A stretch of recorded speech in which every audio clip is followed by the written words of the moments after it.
Bom dia, segundão. Beleza? Espero que todo mundo esteja bem. Aqui tá tudo bem, graças a Deus. Seguindo à risca aí a quarentena, né? Porque o momento é esse, né? Da gente ficar em casa e se cuidar, tá bom? Bom, então vamos lá. Vou abrir aqui para mim, abram aí também para vocês o link do conteúdo, tá? Eu vou ler e já vou adiantando algumas coisas aqui com vocês, tá? Então eu dividi em duas partes, atividade 1, porque a gente está concluindo a unidade 3, e atividade 2, porque a gente está iniciando a unidade 4, que é a última unidade do primeiro bimestre. Inclusive, eu termino com vocês o primeiro bimestre na semana que vem, ou seja, a gente está certinho dentro do nosso cronograma, tá bom? O primeiro bimestre termina na semana que vem, então na semana que vem a gente encerra essa primeira parte aí da apostila, que se refere justamente ao primeiro bimestre. Aí depois a gente já toca o barco para o segundo bimestre, até porque em inglês, a apostila de inglês tem essa vantagem, né?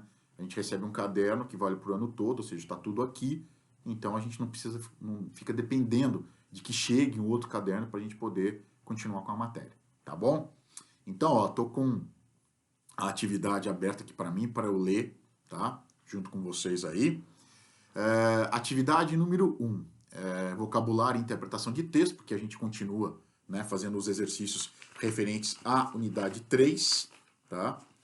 Que foi a unidade que fala a respeito da questão de insolação, desse exagero de repente acabar tomando muito sol, né, da parte benéfica e da parte maléfica dessa exposição ao sol.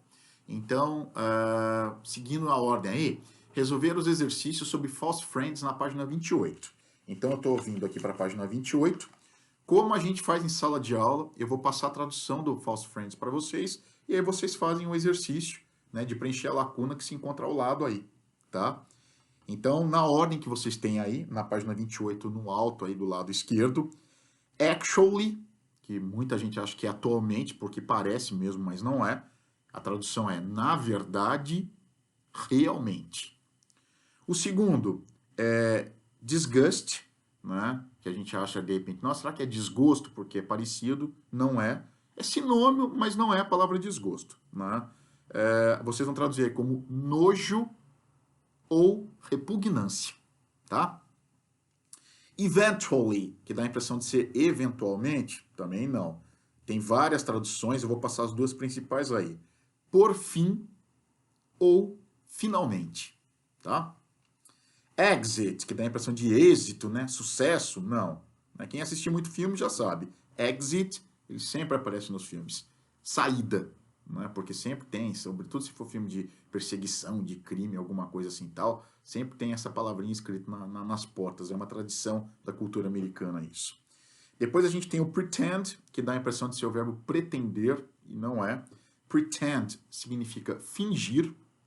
E o último aí que é temper, que pode dar a impressão que é tipo assim, nossa, tempero. Não, não é. É temperamento, paciência. Tudo bem? Então passei para vocês aí exatamente como a gente faz na sala de aula, e agora vocês vão fazer o exercício que está aí ao lado. Páginas 28 e 29, vocês têm o listening. Poxa, professor, listening é o CD, né? É o CD, tá? Mas é uma parte importante da matéria, porque vocês estão treinando o quê? O listening, a audição, tá? É uma outra faceta do idioma, né? Que eu acho muito bacana, inclusive, esse material que a gente trabalha no Domus, ter essa questão do listening, porque não é todo o material que traz, não. Aliás, a maioria não traz, né? Então, se tem uma coisa que eu acho muito bacana no material do Domus, é que ele traz essa parte do listening justamente para que a gente possa trabalhar esse outro lado do idioma, que é a questão mesmo do treino auditivo, tá? Eu acho bem bacana. E para fechar essa unidade 3, tem o tarefa para casa, páginas 29, 30 e 31. Se vocês olharem aí, eu passei todo o gabarito dos exercícios. Professor, essa última parte, a tarefa para casa, não seria um exercício praticamente extra da apostila, um exercício a mais? É. E tem muito aluno que, por essa razão, acaba não vendo obrigatoriedade em fazer esse exercício. Mas ele é muito importante, gente. Tá? Primeiro, porque só são textos tirados de grandes universidades, aquelas que todo mundo, né, ou pelo menos uma grande parcela, quer prestar futuramente. Então, é um treino que vocês estão fazendo. Né? E lembrando sempre que são exercícios que abordam interpretação de texto e vocabulário, que é o que a gente tem também em sala de aula nas nossas provas, tá? E mais do que isso, né, os vestibulares hoje em dia, né, alguns inclusive são 100% com questões de interpretação de texto e vocabulário. Outros que não são, ainda assim tem uma parcela, né, considerável de exercício de texto e de interpretação. Então, quanto mais vocês praticarem, mais preparados vocês estarão. Né? Isso aí é um raciocínio simples que a gente tem. Tá? Assim, então, o gabarito está todinho aí para vocês, tudo bem? A gente vai entrar, então, na unidade 4, que é a última unidade desse primeiro bimestre, que a gente fecha na semana que vem, com certeza. Então, eu estou pedindo para vocês lerem o texto na página 32, tem um vocabulário de apoio aí para vocês, tá?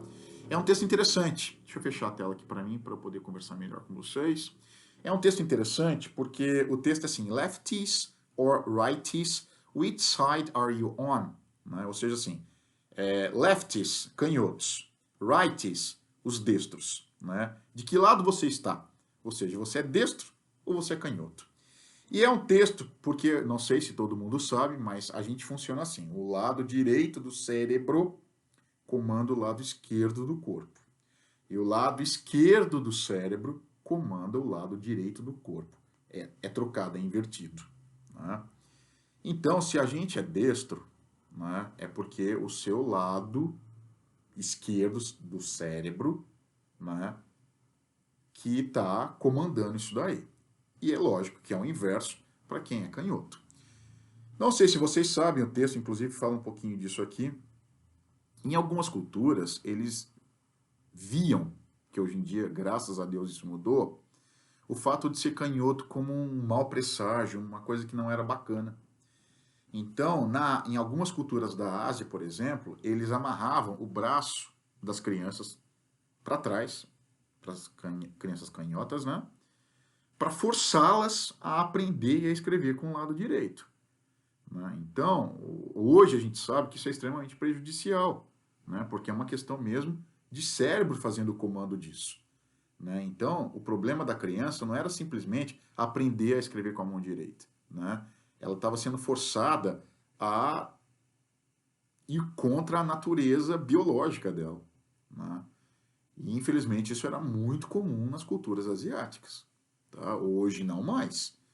Mas até aí uns 20 anos, 30 anos, eles chegavam a amarrar o braço, né, canhoto no caso aí da criança, para trás, assim, né, para que ela passasse o dia comendo, escrevendo, pegando o que fosse com a mão direita, para que ela deixasse a mão esquerda de lado, uma vez que, para a cultura deles, escrever com a mão esquerda, comer com a mão esquerda, enfim, né, utilizar a mão esquerda, né, não era visto como uma coisa positiva. Né? Felizmente isso mudou. Tá?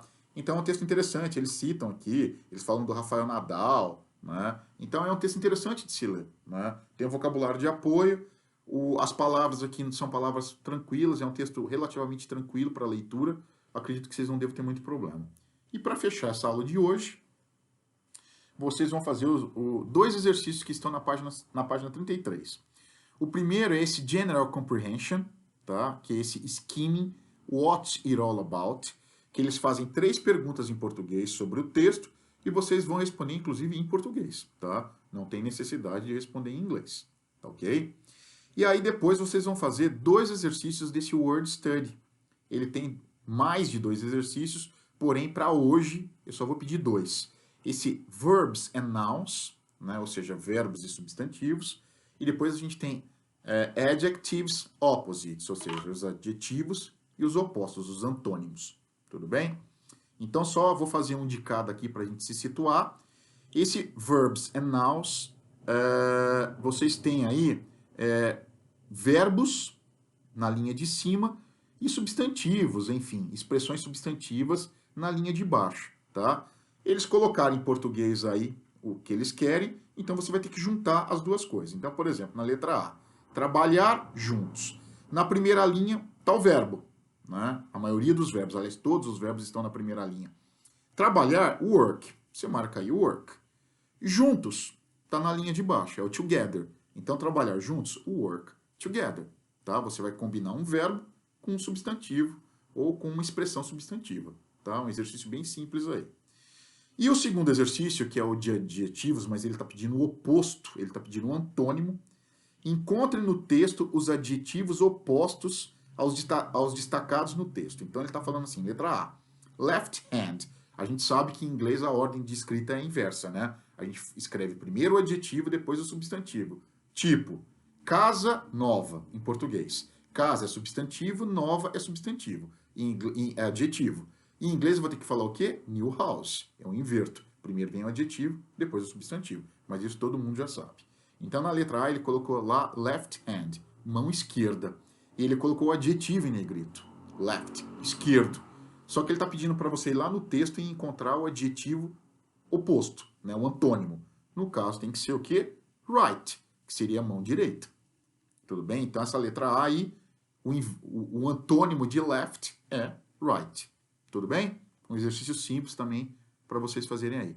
Tá ok? Segundão. Por hoje é só, tá? Desejo para vocês aí uma ótima semana, um ótimo final de semana, tá? Cuidem-se, fiquem em casa, porque o momento é esse, tá bom? E qualquer dúvida quanto aos exercícios, o que quer que seja, a gente tem os nossos canais, é só entrar em contato comigo, tá bom? Um grande abraço para vocês aí, tudo de bom e até a próxima. Valeu, gente. Obrigadão.